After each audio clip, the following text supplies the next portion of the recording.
Hello, good day everyone. So, ito meron akong bagong product na nabili sa online. Ayan. Ito ay isang paper shredder. Pero ito ay manual. So, gamit lang ang kamay para mapagana siya. Ito yung binili ko kasi kumbaga meron tayo kasi yung electric, meron yung sina-charge, meron din naman yung sinasaksak sa kuryente. Pag yung sina-charge kasi, ang problema doon, kapag in the long run, pag nasira na yung battery niya, hindi mo siya magagamit.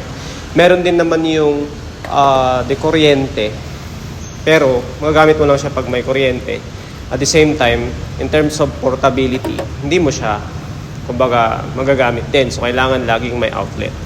Ayan. So, ito yung binili ko kasi, ayun nga, pang matagalan siya, mas matibay, at the same time, hindi mo kailangan ng kuryente. So ito pala ay A4 size. Meron din naman yung mas maliit sa kanya.